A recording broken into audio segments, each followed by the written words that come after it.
নিজ বুদ্ধি অনুসাৰে দুৰ্ঘৰ সংসাৰ হান্তে আপোনাক কৰিব উদ্ধাৰ যেন আৰু নোহে মৰো ইমতয়নে কবিধ গৰ্ভবাস পৰম নিকাৰ বদতি কপিল হৰি শুনা মন থিৰ কৰি পাছে যেন জীৱৰ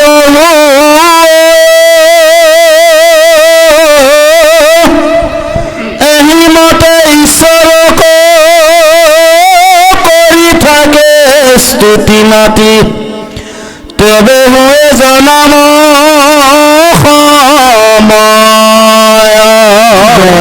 জয় কৃষ্ণ। হে গুৰু সমস্ত, এতিয়া এই জীৱই ঈশ্বৰক দৰ্শন কৰাৰ যিটো মহা সৌভাগ্য, যে ঈশ্বৰৰ কৃপাতেই যে তেওঁ লাভ কৰিছে, এই কথাটো অনুভৱ কৰিছে আৰু কৈছে নিজ বুদ্ধি অনুসাৰে দুৰ্ঘৰ সংসাৰ হন্তে আপোনাকো কৰিব উদ্ধাৰ যেন আৰু নোহে মূৰত ইমত অনেক বিধ গৰ্ভবাস পৰম নিকাৰ। যে হে প্ৰভু, নিজ বুদ্ধি অনুসাৰে এই দুৰ্ঘৰ সংসাৰখনত তৰিবৰ কাৰণে আমি প্ৰযত্ন কৰোঁতেও কিমান আমি হাবাতৰি খাব লগা হয়, কিমান নিকাৰ ভুঞ্জিব লগা হয়। তাৰ মাজতে এতিয়া দেখোন তোমাৰ গৰ্ভতেই থাকিয়ে সমস্ত জ্ঞান পাইছোঁ। গতিকে এই গৰ্ভত থাকিয়ে মোৰ শান্তি লাগিছে, সুখ লাগিছে। গতিকে এই গৰ্ভৰ পৰা মই যদি আঁতৰি যাওঁ তেতিয়াহ'লে মই তোমাক পাহৰি যাম। যেনেকৈ সুখদেৱে শিৱক কৈছিল যে মই বাহিৰৰ সংসাৰলৈ গুচি গ'লে মই তোমালোকক পাহৰি যাম, গতিকে মই নাযাওঁ। কিন্তু আজি জীৱয়ো সেই ত্ৰুটিটোকে কৰি আছে ভগৱন্তৰ ওচৰত যে প্ৰভু, মই তোমাৰ বাহিৰৰ সংসাৰলৈকে গ'লে মই তোমাক পাহৰি যাম, তুমি মোক কৃপা কৰা। ভগৱন্তে তেতিয়া কৈছে যে তুমি প্ৰথমতেই ভুল কৰিলা, তুমি ইতিমধ্যে মায়া সংসাৰত পৰিলাই। মায়া সংসাৰত পৰাৰ পিছত ইয়াৰ পৰা তুমি উঠি যাওঁ বুলি পেলাই তুমি নিজে কৰিব নোৱাৰিবা নহয়। সৃষ্টিৰ যিটো নিয়ম, সংসাৰৰ যিটো নিয়ম, সেই নিয়মটো এতিয়া পালন কৰিব লাগিব। তুমি আহিম বুলি কৈছিলা, মই তোমাক আহিবৰ কাৰণে সমস্ত সুযোগ দিলোঁ, এতিয়া তুমি নিজৰ মতে ইয়াতে থাকিম বুলি ক'লে নহ'ব। তুমি সৃষ্টিৰ ধৰ্মটো তুমি পালন কৰি যাব লাগিব। আৰু সেই সৃষ্টি ধৰ্মটো পালন কৰিবলৈ যাওঁতে গৰ্ভৰ সন্তানটোক কৈছে যে মইতো তোমাৰ লগতে আছোঁ, মই যদি তোমাৰ লগতে আছোঁ তুমি কিয় ভয় কৰিছা? তুমি মোক কেৱল ধ্যান কৰিবৰ কাৰণে প্ৰযত্ন কৰা, ইয়াৰ বাহিৰে আৰু তোমাৰ গত্যন্তৰ নাই। কাৰণ সংসাৰলৈকে অহাৰ বাঞ্ছাটোৱে হৈছে এটা জীৱৰ কাৰণে মহা দুখ, আৰু সেই দুখৰ শাস্তি তুমি পাব লাগিব। সেই শাস্তি কেনেকৈ পাব? জন্মসূত্ৰে সেই শাস্তিটো পাব লাগিব। আৰু সেই শাস্তিটো ভুগি তেওঁ তিনিটা তাপ তেওঁ লগত লৈ আহে, আদি দৈবিক, আদি ভৌতিক আৰু আধ্যাত্মিক। এই তিনি তাপ গৰ্ভৰ সন্তানটোৱে এতিয়াও লাভ কৰা নাই। জন্মৰ পিছত সেই তিনি তাপ তেওঁ পাব লাগিব। এতিয়া ভগৱন্তে কৈছে যে তিনি তাপৰ উদ্ধাৰৰ যিটো ব্যৱস্থা, এই ব্যৱস্থাটো মই কৰিম। আজি যেনেকৈ তুমি মোক ধ্যান কৰিছা, জ্ঞান কৰিছা, তুমি অজ্ঞান অন্ধকাৰ খেপিয়াই খেপিয়াই এদিন যেতিয়া তোমাৰ গুৰু দৰ্শন হ'ব, এদিন যেতিয়া তোমাৰ শাস্ত্ৰ দৰ্শন হ'ব, সেইদিনাখনেই তুমি আজি যেনেকৈ মোক ধ্যান কৰিব পাৰিছা, তুতি কৰিব পাৰিছা, এইটো স্বৰূপ তুমি চাবৰ কাৰণে তুমি যত্ন কৰিবা। তেতিয়াই মই তোমাৰ আজি যিটো ৰূপত তুমি দেখিছা, সেইটো ৰূপত সংসাৰত থাকিও তুমি সেই ৰূপটোকে দেখিব পাৰিবা। সংসাৰৰ গৰ্ততে এতিয়া তুমি সোমাই আছা, এগৰাকী নাৰীৰ গৰ্ভত সোমাই আছে মানে কি? সংসাৰী এটা গৰ্ত নহয় জানো বাৰু? তুমি আকৌ ইয়াতে থাকি ভাল পাওঁ বুলি ক'লে নহ'ব নহয়। গতিকে ভগৱন্তে মনে মনে নিৰ্দিষ্ট এটা ক্ষণলৈকে ৰৈ আছে, কাৰণ সেই জীৱটোৱে নিজে নিজে ওলাই আহিব বিচৰা নাই কাৰণে ভগৱন্তে নিজৰ শক্তিৰে বায়ুৰ জৰিয়তে, প্ৰসূতি বায়ুৰ জৰিয়তে সেই সন্তানটিক জোৰ কৰি গৰ্ভৰ পৰা বাহিৰলৈ আহিবৰ কাৰণে ভগৱন্তে বাধ্য কৰায়। নিজৰ ইচ্ছামতে সন্তানে কেতিয়াও গৰ্ভৰ পৰা নাহে। ক'ৰ পৰা কেনেকৈ সেই বায়ুটো নাৰীৰ গৰ্ভত সেই শক্তিটো কেনেকৈ আহে কোনেও গম নাপায়, নাৰীগৰাকীও গম নাপায়। সেই মহাশক্তিটো তেওঁ ক'ৰ পৰা পালে? ভগৱন্তে তেওঁৰ গৰ্ভতে থাকিয়ে সেই বায়ুৰ দ্বাৰা সৃষ্টিৰ ব্যৱস্থাৰে আজি সেই সন্তানটোক বাহিৰলৈ অনা ব্যৱস্থা কৰে। আহক আমি পৰৱৰ্তী পদলৈকে আগবাঢ়ি যাওঁ। কৃষ্ণ। জয় কৃষ্ণ। জয় গুৰু শংকৰ, জয় গুৰু মাধৱ। ওম তৎসৎ। শ্ৰীমদ ভাগৱত তৃতীয় স্কন্ধ 24। অৰমতে দিখন বলবন্ত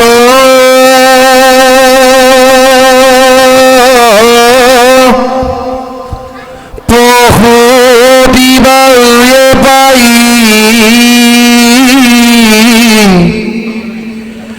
অধুমুখ গততে কৰ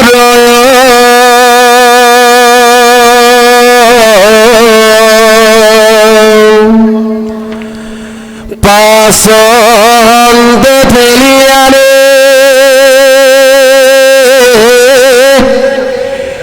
নিৰুৎসাহ জীৱ মহাদুখে আখিও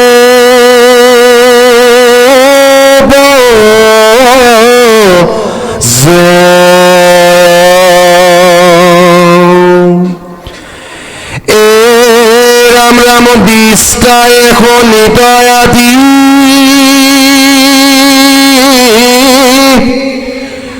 হৰিলি বিত হৈয়া পৃথিৱীত পৰিবাগৰ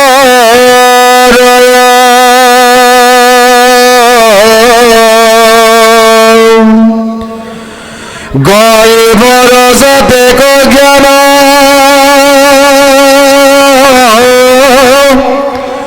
সমস্ত গুচিলতাৰ তেয়া তেয়া কৰিয়া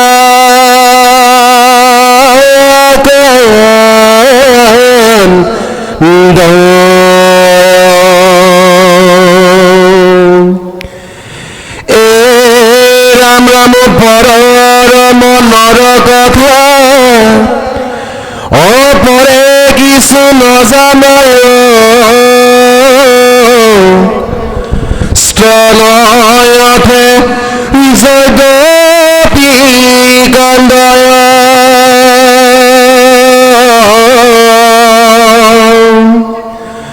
পেট কামৰয় বুলি মাতিৰে গয়ানি নিমৰ ৰস গপি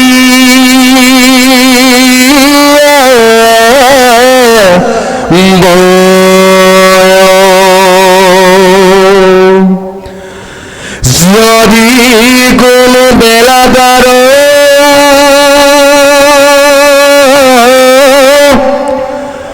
উদৰত বিয়া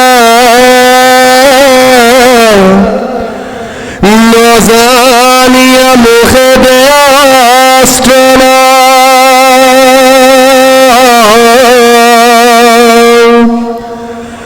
কহিবাক সুধিবাক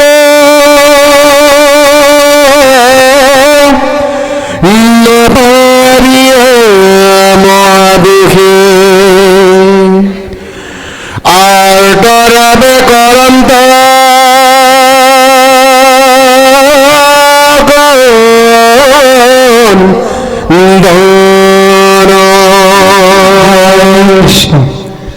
চাওক গুৰুসকল, এতিয়া কপিলে মাতৃ দেৱভূতিৰ আগত জীৱৰ নিকাৰৰ কথা এতিয়া ব্যক্ত কৰি আছে। এতিয়া অন্তিম সময়ত গৰ্ভৰ সন্তানটিয়ে ঠেহ পাতি ভিতৰতে থাকি ঈশ্বৰক ধ্যান কৰি ঈশ্বৰক স্তুতি কৰি তেওঁ শান্তি পাবৰ কাৰণে বিচাৰে। কিন্তু সৃষ্টি ধৰ্ম ৰক্ষা কৰিবৰ কাৰণে ভগৱন্তে জীৱক প্ৰসূতি বায়ুৰ জৰিয়তে গৰ্ভৰ ভিতৰতে অধোমুখে কৰাই অধোমুখে তেওঁৰ মাতৃ গৰ্ভৰ পৰা বাহিৰলৈ আহিবলৈ বাধ্য হৈ যায়। ইমান কষ্টত সেই সন্তানটিয়ে সেই বাহিৰলৈ আহে। বাহিৰলৈ অহাৰ লগে লগেই তেওঁ সেই কষ্টত তেওঁ যেতিয়া টেয়া টেয়া কৰি কান্দিবলৈ আৰম্ভ কৰে। এই সৃষ্টিত কিমান এক বিড়ম্বনা চাওক। সেই সন্তানটি জন্ম হৈ যেতিয়া কান্দে, মাক দেউতাক আত্মীয় স্বজনসকলৰ মুখত হাঁহি বিৰিঙে। কিমান এটা বিড়ম্বনা নহয়নে বাৰু? এটাই দুখত কান্দি আছে আৰু নিজৰ ইষ্টজনে কুটুম্বজনে পিতৃ মাতৃয়ে সেই সন্তানটিক কন্দাৰ কাৰণে বাকীসকলে হাঁহিছে। এটাই ভাৱনা যে তেওঁ যে কান্দিছে, মাত দিছে, তেওঁ জীয়াই আছে। অৰ্থাৎ সেই জীয়াই থকাৰ অনুভৱটোতে আজি পিতৃ মাতৃৰ মুখত হাঁহি। এয়া জীৱৰ প্ৰথম বিড়ম্বনা যে তেওঁ কিমান কষ্টত কান্দিছে, অথচ তেওঁৰ কষ্টটো শুনি বেলেগে হাঁহিছে। আৰু সেই বিড়ম্বনা যি আৰম্ভ হ'ল জীৱৰ, তেতিয়াৰ পৰাই এই জীৱৰ নতুনকৈ আকৌ নিকাৰ আৰম্ভ হৈ গ'ল।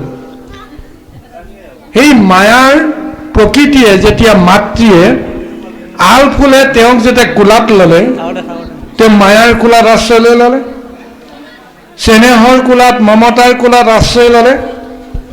আৰু সেই মায়াদুগ্ধ যেতিয়া তেওঁ পান কৰি প্ৰথমবাৰ তেওঁ যেতিয়া শৰীৰত তেওঁ যেতিয়া আহাৰৰ ৰূপত সেই দুগ্ধ পান কৰিলে, লগে লগে তেওঁৰ সৰ্ব শৰীৰ মায়াময় হৈ গ'ল। আগৰ যিমানখিনি জ্ঞান বুদ্ধি জন্মৰ পিছত হয়তো অকণমান তেওঁ আছিল, যেতিয়াই মাতৃদুগ্ধ পান কৰি দিলে লগে লগে তেওঁ সমস্ত কথা পাহৰি গ'ল। এতিয়া এই শিশুটোৱে কিমান তেওঁ কষ্ট পাইছে, তেওঁ এতিয়া অব্যক্ত বেদনা লৈ তেওঁ চটফটাই থাকিব লগা হৈছে। যে শিশুৱে যে হাত ভৰি লৰাই ফুৰে, কিহৰ কাৰণে লৰাই? আমি স্বাভাৱিকতে আমি কওঁ যে তেওঁ এটা কচৰত কৰিছে, ব্যায়াম কৰিছে, এইটো এটা শিশুসুলভ আচৰণ নহয়।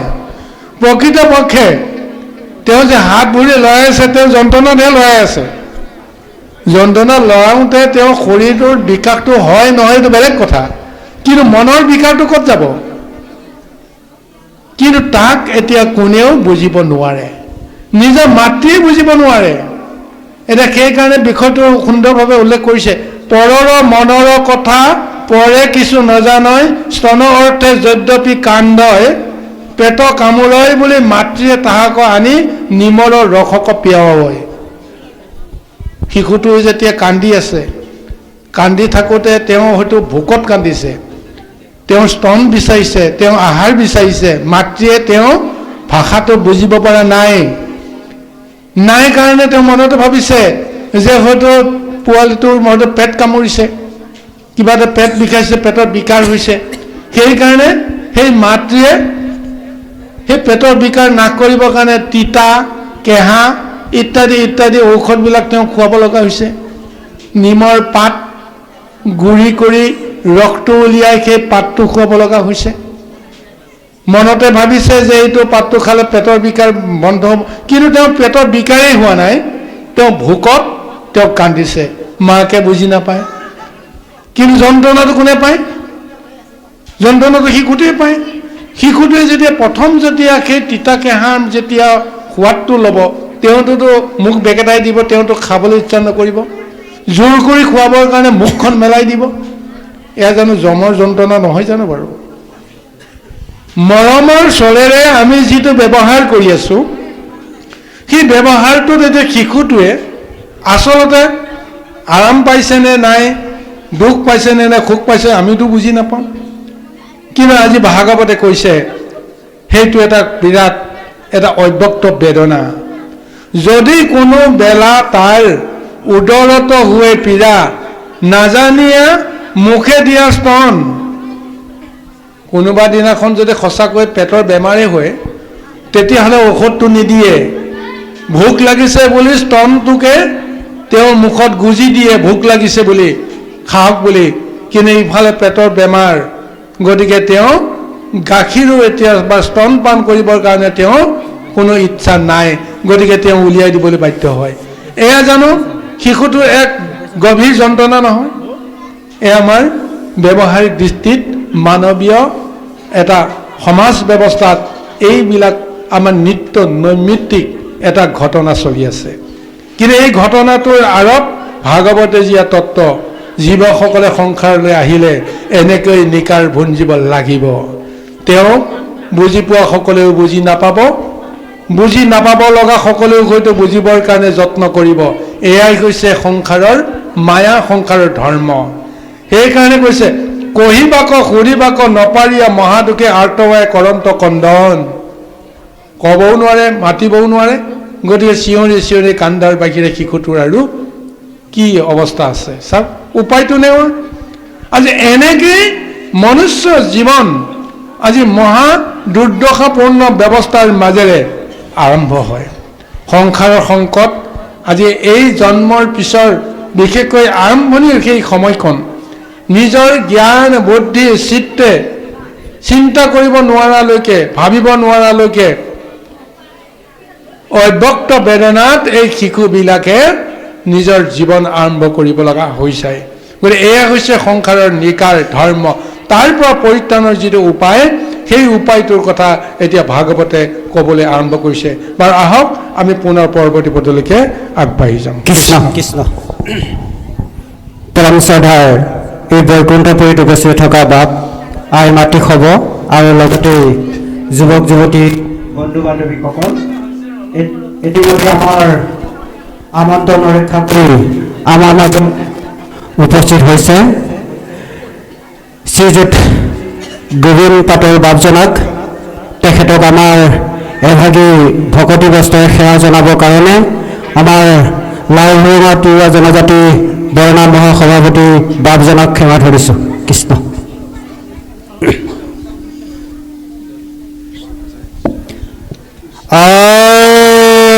হৰি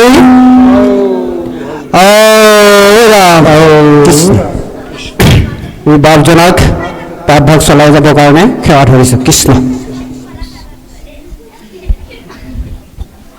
জয় কৃষ্ণ।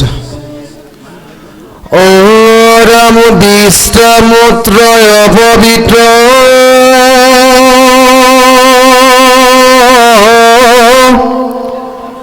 হৈজাত দিয়া থাকে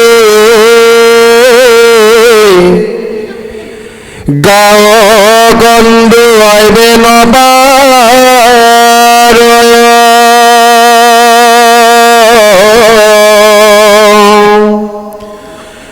কোমল শৰীৰ পাই মহে দাহে বিষাই কেঞ্চু কপি পৰা যে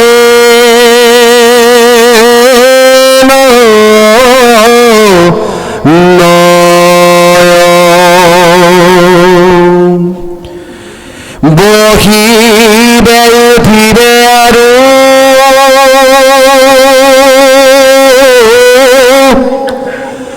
নপাই মতে লুটা লুটি পৰিয়া কান্দয়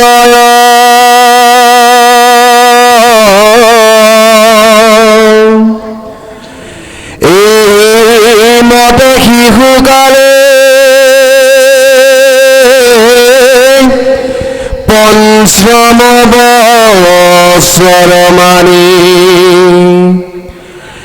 আনু নানা যাতনায়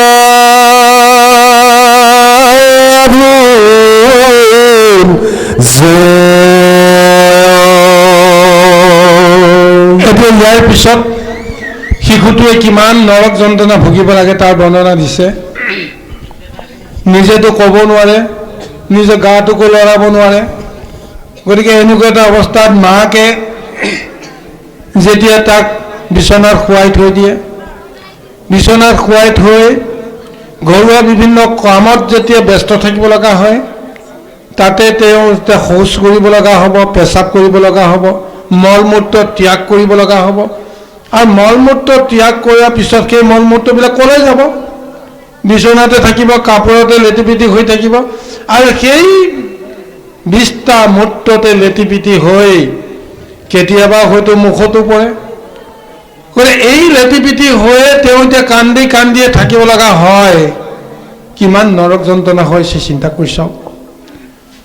আৰু তেতিয়া কি হৈ যায়, যেনেকৈ কেঁচুক অন্যান্য পোক পৰুৱাই যেতিয়া কামুৰি কামুৰি যেতিয়া তেওঁক যেতিয়া চটফটে থাকিবৰ কাৰণে বাধ্য কৰে, তদ্ৰূপ সেই শিশুটোকো কি কয়, কোমল মাংস পায়, কোমল তেজ পায়, দাহে মহে বেৰি বেৰি খাব, তথাপিও তেওঁ একো কৰিব নোৱাৰে। আজিকালি অৱশ্যে দিনকাল বেলেগ হ'ল নহয় জানো বাৰু? বিজ্ঞানৰ যুগত জন্ম হোৱাৰ লগে লগে মহে দাহে খাব নোৱাৰাকৈ ব্যৱস্থা চৰকাৰে কৰি দিয়ে। কলিযুগৰ নৰসকলৰ জীৱসকলৰ কিমান সৌভাগ্য হৈছে চাওকচোন বাৰু, হয়নে নহয় কওকচোন? হয়তো এটা দাপৰ যুগত শিশুৱে যিটো সুযোগ পোৱা নাছিল, আজি কলিযুগৰ জন্ম হোৱাৰ আগমুহূৰ্ততেই সেইটো সুযোগ আজি কলিযুগৰ জীৱসকলে পাইছে, নৰসকলে পাইছে। গৰ্ভৰ সন্তানটো তিথি হ'ল কি নহ'ল, লগে লগে শিশুটোৰ নামত চৰকাৰে খাদ্য সামগ্ৰী অন্যান্য সা সুযোগবিলাক ব্যৱস্থা কৰিয়ে দিলে। গতিকে কলিযুগত জন্মগ্ৰহণ কৰাৰ এই নৰসকলে কিমান সৌভাগ্য চিন্তা কৰি চাওকচোন, হয়নে নহয় কওক? কলিযুগৰ শ্ৰেষ্ঠ যুগ বুলি পেলাই সেইকাৰণে ভগৱন্তে আগতে কৈ থৈছে, বিভিন্ন কাৰণত শ্ৰেষ্ঠ। যদিও কলিযুগক অল্পায়ু বুলি কৈছে, গতিকে এই কলিযুগ 4টা যুগৰ ভিতৰত আটাইতকৈ বেছি শ্ৰেষ্ঠ যুগটো হৈছে কলিযুগ। গতিকে এই কথাটো আমি আকৌ এটা তত্ত্বগতভাৱে ক'ব বিচাৰিম দেই গুৰুসকল। ভগৱন্তে যে সৃষ্টিখন চলাইছে, নিৰ্মাণ কৰিলে, তাৰপিছত সত্যত এটা দাপৰ কলি 4টা যুগ সৃষ্টি কৰালে। 4টা যুগৰ পিছত কি হ'ব বাৰু? এটা প্ৰলয় হ'ব, প্ৰলয়ৰ পিছত ধ্বংস হ'ব, তাৰপিছত আকৌ সত্য যুগ আৰম্ভ হ'ব। এতিয়া কথা হৈছে, ভগৱন্তে যিখন লীলা কৰিছে, এই লীলাৰ মাজেৰে জীৱবিলাকক প্ৰথমতে সৃষ্টি কৰাই সত্য যুগৰ জৰিয়তে প্ৰথম ধৰ্মৰ পন্থলৈকে জীৱবিলাকক লৈ আহিল। সেই ধৰ্ম আৰু অধৰ্মৰ মাজেৰে কৰ্ম কৰাই সেই জীৱসকলক সংসাৰৰ পৰা মুক্ত কৰাব বিচাৰে। 4টা ব্যৱস্থাৰ মাজেৰে জীৱসকলক সংসাৰৰ পৰা মুক্ত কৰাব বিচাৰে। সত্য যুগত যিসকল জীৱই মুক্তি পাব লাগে সংসাৰৰ পৰা, তেওঁলোকক ধ্যানৰ জৰিয়তে মুক্তি পাবলৈ এটা ব্যৱস্থা দিলে। ত্ৰেতা যুগত মুক্তি পাব পৰা জীৱবিলাকক যজ্ঞৰ জৰিয়তে সেই মুক্তি পোৱাৰ ব্যৱস্থাটো দিলে। দাপৰ যুগত পূজাৰ জৰিয়তে মুক্তি পোৱাৰ ব্যৱস্থাটো দিলে। আৰু সত্য ত্ৰেতা দাপৰ 3টা যুগত মুক্তি নোপোৱা জীৱবিলাক সমস্তবিলাক কলিযুগলৈ আহিব লাগিব।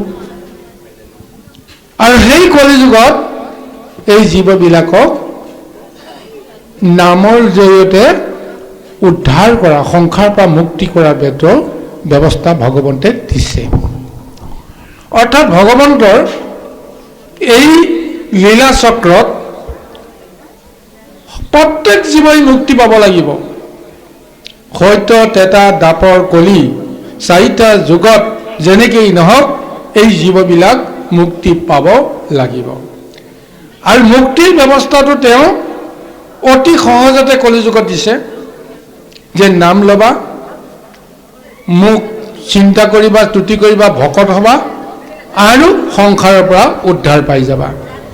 যদি উদ্ধাৰ নোপোৱা তেতিয়াহ'লে জন্ম মৃত্যু কৰি কৰি কৰি কৰি যাওঁতে কলিযুগৰ যেতিয়া শেষ সময় হ'ব, 4,32,000 বছৰ যেতিয়া শেষ সনত উপনীত হ'ব, ভগৱন্তে ক'ব যেতিয়া এই সকলৰ লীলামালা এতিয়া সামৰি এতিয়া সত্যযুগ আৰম্ভ কৰিবলৈ যাওঁতে কি কৰিব লাগিব?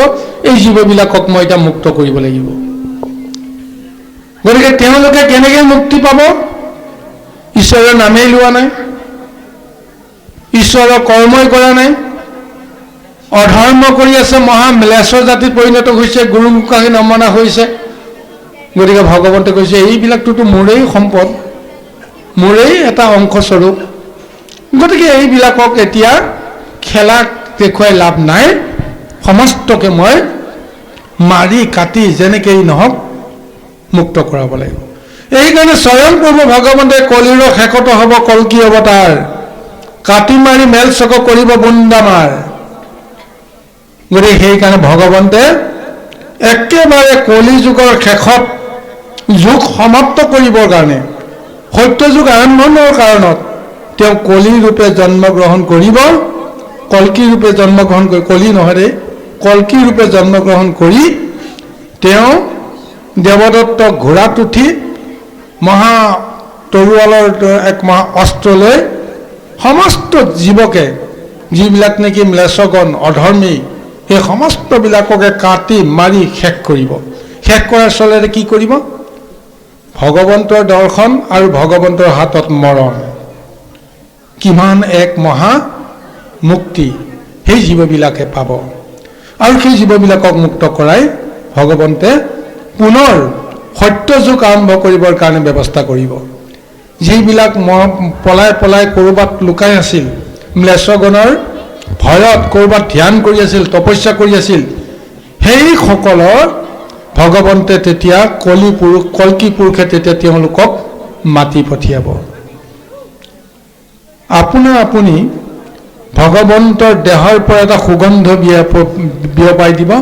সেই সুগন্ধ গৈ সেই ধ্যানত তপস্যাত লীন হৈ থকা সেই সাধু সন্তসকল য'ত লুকাই আছিল, তেওঁলোকৰ জ্ঞানত আত্মাত যেতিয়া এই ধাৰণাটো আহিব যে ঈশ্বৰ আহিল, যাৰ কাৰণে আমি ইমান দিন তপ কৰি আছিলোঁ, সেইসকলৰ জৰিয়তে ভগৱন্তে আকৌ নতুনকৈ সংসাৰখন সৃষ্টি কৰিবলৈ আৰম্ভ কৰিব।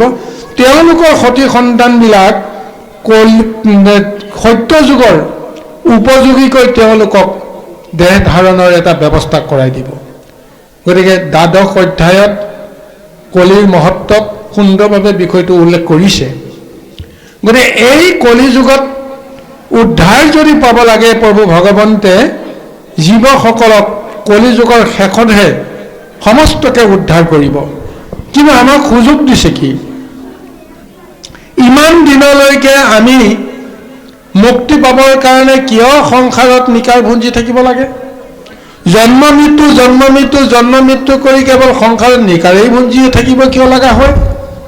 তাৰ পৰিৱৰ্তে যদি এটা জনমতেই কৃষ্ণৰ নাম যদি আমি শুদ্ধভাৱে ল'ব পাৰোঁ, কৃষ্ণৰ ৰূপটোক যদি সমস্ত জগততে ব্ৰহ্মময় ৰূপত দেখিবলৈ পাওঁ, তেতিয়াহ'লে এটা জনমতে আমি সংসাৰৰ পৰা মুক্তি পাই যাব পাৰোঁ। এয়া হৈছে কলিযুগৰ মহা ধৰ্ম। আৰু এইকাৰণে কলিযুগ শ্ৰেষ্ঠ। কলিযুগত সমস্ত জীৱই মুক্তি ব্যৱস্থাটো দিছে। তাৰপিছত পুনৰ সত্য যুগ আহিব, তাৰপিছত ভগৱন্তে আকৌ সত্যত এটা দাপৰ এনেকেই সৃষ্টিখন চলাই থাকিব।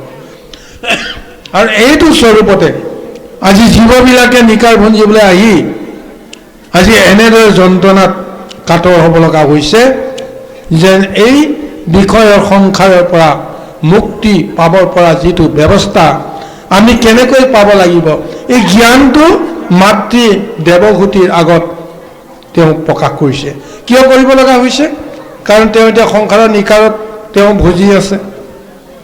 তেওঁ মনতে ভাবিছে যে মই অকলশৰীয়া এগৰাকী নাৰী, স্বামী আছিল মোৰ লগত, তেওঁ গুচি গ'ল ঈশ্বৰক ধ্যান কৰিবৰ কাৰণে।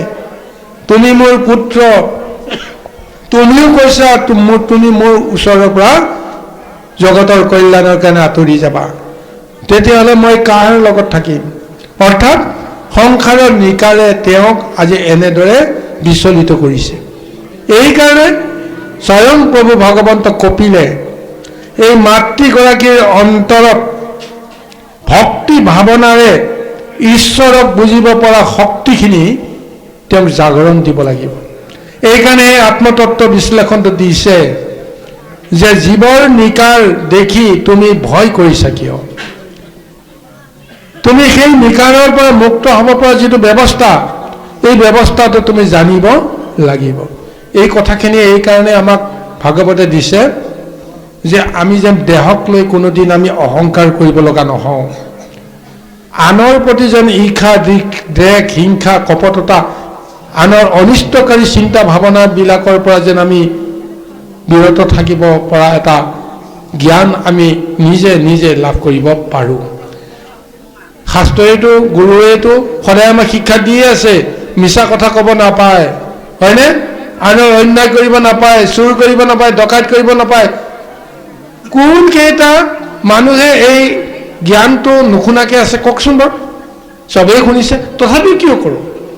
কাৰণ আত্মজ্ঞানটো আমাৰ নাই। নিজৰ দেহৰ পৰা, নিজৰ আত্মাৰ পৰা হোৱা জ্ঞানটো নাই। সেই আত্মজ্ঞানটোৰ পাবৰ কাৰণে দেহক আজি তত্ত্বগতভাৱে বিশ্লেষণ আনি দিছে। এইটো দেহ কি দেহ, কোন আছে, কাক লৈ আমি অহংকাৰ কৰিছোঁ? যিজন নাথাকিলে দেখোন আমাৰ লেঠাই ছিগিল। গতিকে সেইজনক চিন্তা কৰিব নোৱাৰিলে দেহটো ধাৰণ কৰাৰ অৰ্থ কি? আজি এই আত্মতত্ত্বটো বিশ্লেষণৰ কাৰণতে আজি মহাভাগৱতে আজি সংসাৰৰ নিকাৰ সম্বন্ধ তামসিক গতিৰ যিটো মহাবৰ্ণনা, এই বৰ্ণনাটো আমাক প্ৰদান কৰি আছে।